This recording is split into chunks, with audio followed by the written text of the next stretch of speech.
Welcome back to another episode of Bulldog History. Today, we're taking a look at some of the recognizable names of Lamar's education. But first, let's see if some students at LCHS know their history.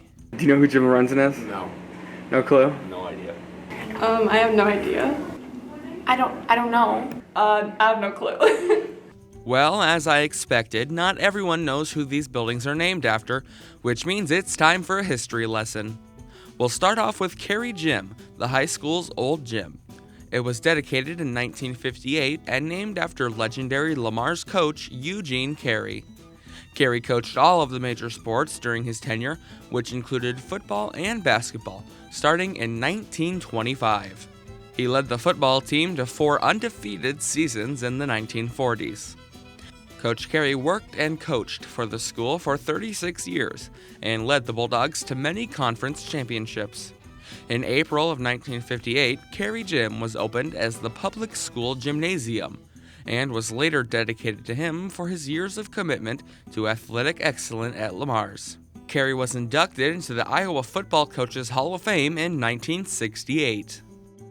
One of Carey's star football players in the 40s was also a Lamar's legend. Jim Lorenzen was the Lamar's community athletic director for 23 years.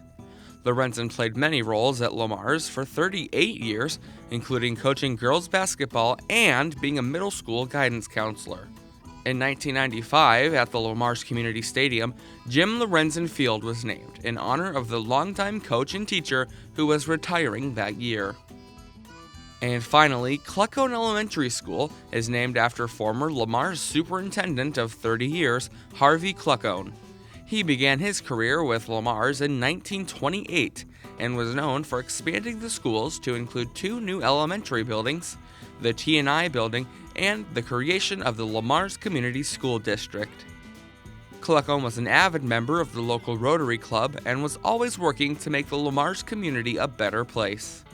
We have Dr. Cluckone to thank for many advancements that were made to Lamar's community schools during his 30 years of service. And that's all for today's episode of Bulldog History. For Bulldog Video Media, I'm Luke Larson.